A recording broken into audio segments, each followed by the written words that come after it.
आदरणीय अनंत मिश्र जी,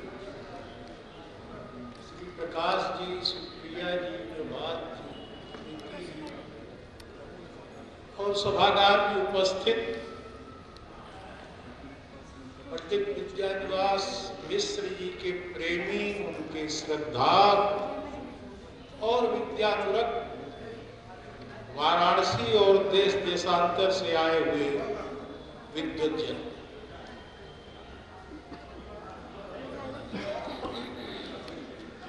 जब से इस सत्र का आरंभ हुआ, ऐसा काय पंडित जी के जो शताब्दी वर्ष का आयोजन चल रहा है उसका समाहार है लगभग वर्ष का, तो कल से उनके लालित्य व्यंजना से जो बात शुरू हुई, प्रकृति विकृति और विकास से होती हुई आज के इस सत्र तक बात पहुंची है। मुझे लगता है कि पंडित जी के अध्ययन के प्रति समर्पित वक्ता, अध्येता, शोधकर्ता सभी लोगों ने इतना विषयबद्ध, इतना विषय केंद्रित, बल्कि कहीं कहीं तो विषयासक्त की हद तक के वक्तव्य हुए, आलेख आए, और कुछ तो इतने विषयासक्त रहे कि जैसे विषय का ब्रह्मचर्य ही नहीं टूटा अभी तक। तो मित्रों, बात कहां से शुरू की जाए? एक तो यही कि पंडित जी के प्रदाय से हम अवगत हो रहे हैं कल से ही कि उनका क्या योगदान है, उनके विपुल रचनात्मक साहित्य का अवगाहन हम लोग कर रहे हैं, उद्धृत कर रहे हैं बार बार। ये परंपरा आगे भी चलती रहे, इसके लिए क्या होना चाहिए? क्योंकि जो कुछ उपलब्ध विषय है उस पर चर्चा, तो पंडित विद्यानिवास मिश्र की निर्मित किन परिस्थितियों में होती है कि उनका टाइटैनिक आज घूम रहा है और उसके सार्थवाद पहरुए की तरह इस सभागार के कि बिंदु बिंदु पर नजर गड़ाए हुए पंडित दयानिधि जी हैं, जिनके हाथों में एक कमान है। तो ये जो चर्चा हो रही है, विद्यानिवास जी या कोई भी साहित्यकार, उसकी निर्मित के पीछे कौन सी परिस्थितियां होती हैं तब कोई विद्यानिवास हो। कहा गया है कि रव किरणानुगृहीतानि भवन्ति कमलानि कमलानि। कमल तब कमल होते हैं जब सूर्य की किरणों का संस्पर्श उन्हें मिलता है, तब कमल कमल हो जाता है, नहीं तो मात्र एक फूल रह जाता है। तो उसकी सुगंध, उसका मार्दव और उसके जो अभिलक्षण है वो कहां तक उनका प्रसार होता है और कैसे होता है? एक बहुत ही बद्धमूल धारणा यह है कि विद्यानिवास जी केवल संस्कृत की परंपरा से आए हुए पंडित हैं। अब अक्सर उनका इसी चौखटे के भीतर मूल्यांकन करने का प्रयत्न किया जाता है। लेकिन जैसा कि मैंने आपसे निवेदन किया कि विद्यानिवास कोई विद्यानिवास तब होता है जब हमें यह ध्यान देना चाहिए कि पंडित विद्यानिवास मिश्र उस महापंडित राहुल सांकृत्यायन के साथ एक ही आवास में निवास करते रहे, जहां दो जीवनचर्याएं, जो दो जीवन दशाएं और दो विचारधाराएं एक साथ तो विद्यानिवास जी की निर्मित में महापंडित राहुल सांकृत्यायन की भी परंपरा जुड़ती। विद्यानिवास जी की निर्मित में अभी कल मैं गया था, संयोगवश काशीनाथ सिंह जी के यहाँ चला गया। काशीनाथ सिंह जी ने जितनी भी बार उनके यहाँ आप जाइए, वो कभी पंडित जी का नाम नहीं लेते, उन्होंने कभी नहीं कहा विद्यानिवास। वो हमेशा ये कहते हैं कि पंडित जी के कार्यक्रम आए लूंगा, सदा वो पंडित जी ही कहते हैं। और उनकी पत्नी वहीं बैठी हुई थी काशीनाथ जी की। इन लोगों के घर दोनों के बिल्कुल आसपास थे जहां ये लोग रहते थे। नामवर जी का परिवार और विद्यानिवास जी का परिवार। तो विद्यानिवास जी जाते थे, कहते थे ए नामवर बड़ा हो, नामवर बड़ा हो काशी। और इस तरह की जीवन दशाओं के बीच कोई विद्यानिवास बनता है। विद्यानिवास जी असहमतों के बीच अपनी असहमतियों के साथ उपस्थित लेकर, तो ये जो किसी भी रचनाकार का, किसी सृजन धर्मी का जो व्यक्तित्व बनता है, उसका जो प्रदाय होता है, उसको विद्यानिवास जी कभी कोरियाई कहानी पढ़ते हैं और पढ़ करके उस पर एक निबंध लिख डालते हैं, उसका भाषा। कभी वो कोई जापानी फिल्म देखते हैं, उस पर एक पूरा निबंध लिख देते हैं। ये विद्यानिवास जी के अध्येताओं को, कम से कम उन रूढ़ अध्येताओं को जानना चाहिए कि उनके संज्ञान का संवेदन कितना व्यापक और उसके छोर कितने अछोर हैं।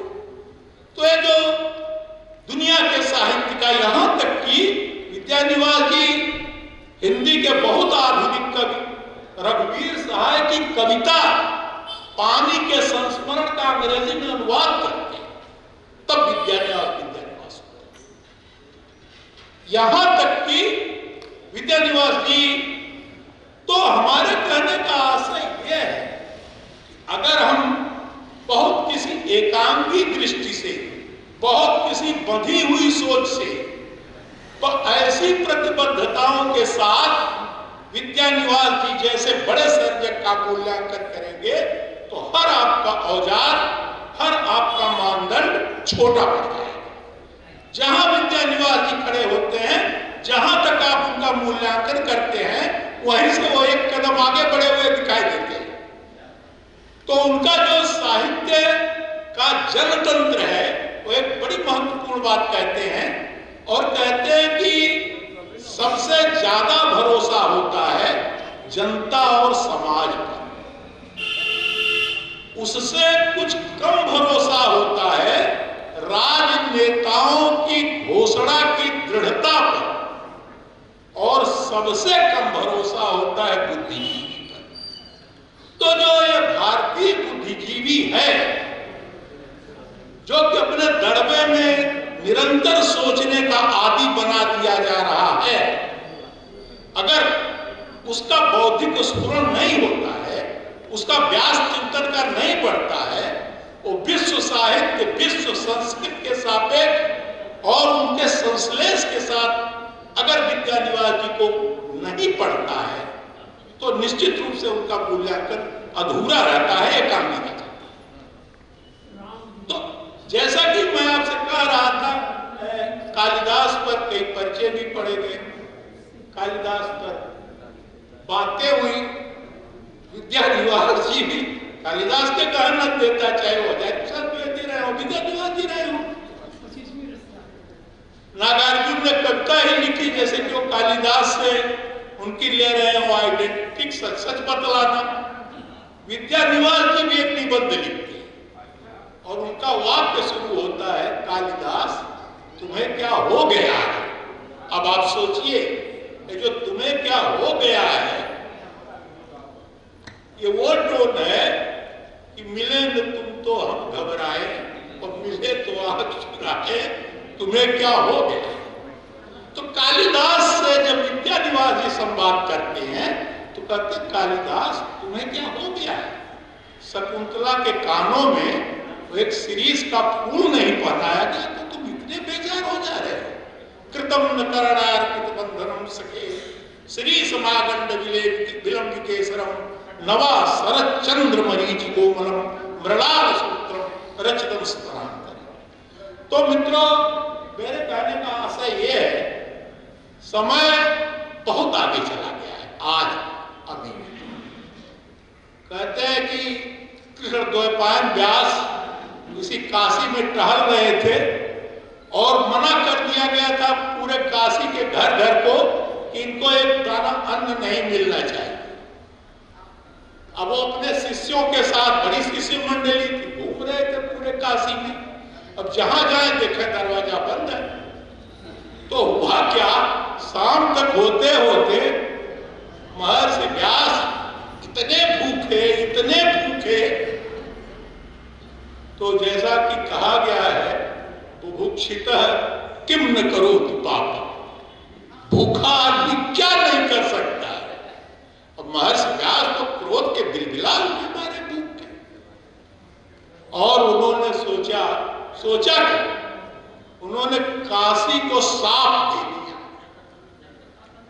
मां भूत्रय पूरुषी विद्या, मां भूत्रय पूरुषम धनम, मां भूत्रय पूरुषी मुक्ति, व्यास काशीम सपन्निति। इस काशी में अगर हमको अन्न नहीं मिल रहा है और हमारी पूरी शिष्य मंडली हमारे साथ है, तो व्यास ने साफ दे दिया। मारे भूख का जो उनका क्रोध था, मां भूत्रय पूरुषी विद्या, कम से कम 3 पुस्त तक काशी में विद्यावान लोग न हो। मां भूत्रय पुरुषम धनम, 3 पीढ़ियों तक लोग धनाढ़ न हो। मां भूत्रय पुरुषी मुक्ति, 3 पीढ़ियों तक मुक्ति न लोगों को मिले। ऐसा श्राप उस भूखे महर्षि व्यास ने काशी को दिया। तो कहते हैं कि जा रहे थे तो एक घर का दरवाजा खुला हुआ था, वहां एक स्त्री बैठी हुई थी। तो उनका कहां आप घूम रहे हैं इस तरह से, बताया उन्होंने, हम तो दिन भर के भूखे हैं, इसी काशी में टाप रहे हैं यहाँ से वहां, और हमारे साथ इतनी बड़ी शिष्य मंडली। उनका कोई दिक्कत नहीं है, आइए आपको सब यहाँ मिलेगा। तो कहा जाता है कि वो तो काशी की पार्वती और अन्नपूर्णा ही थी। तो मित्रों, विद्यानिवास, पंडित विद्यानिवास जी की जो सर्जना है, और उनके सर्जना के जो इतने आयाम हैं, निबंधों पर बात कीजिए, उनके संपादन पर बात कीजिए, शोध पर बात कीजिए, उनकी शब्द संपदा पर, पाणिनि के व्याकरण पर बात कीजिए, जिस पर भी आप भारतीय दर्शन पर बात कीजिए, अध्यात्म पर बात कीजिए, विद्यानिवास जी का चिंतन, मनन, दर्शन, सर्जन, लेखन एक मुखी नहीं। और इसी नाते उसमें चूंकि जनतंत्र की, जिसे बार बार लोक कहा जाता है, लोक भूमि, वो कहीं भी जाते हैं। ये आज सूर्य उत्तरायण हुए हैं, बहुत कुछ बदल रहा है, मौसम भी बदल रहा है, ये बसंत की आहट है।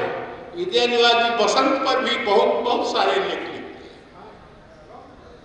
एक 1994 में जब संयुक्त राष्ट्र संघ ने हर साल वो कोई नया साल घोषित करता है तो परिवार वर्ष घोषित करता है। अब विद्यानिवास जी ने उस समय परिवार वर्ष में कम से कम 20 लेख परिवार पर केंद्रित, जो कौटुंबिक भावना है भारतीय समाज की, उस पर उनके निबंध आपको पढ़ने को मिलते हैं। तो चाहे फौरी विषय हो, तात्कालिक विषय हो, दीर्घकालीन विषय रहे, सब पर उनकी प्रक्रियात्मक टिप्पणियां तुरंत मिलती थी। विद्यानिवास जी बच के बोलने वालों में से नहीं थे। इस नाते ये जरूरी है एक ऐसे पंडित का, जो कि मैं फिर दोहराना चाहूंगा कि महापंडित राहुल के सानिध्य में और पंडित श्री नारायण चतुर्वेदी के साथ, भैया जी के साथ, अज्ञे जी के साथ, ये जो परंपरा एक व्यापक और विपुल परंपरा रही है। तो चूंकि जैसा कि मैंने आपसे निवेदन किया, बातें कुछ और करनी थी, बातें कुछ और हो गई, इस नाते अब मैं सारा भार अनंत जी था बौद्ध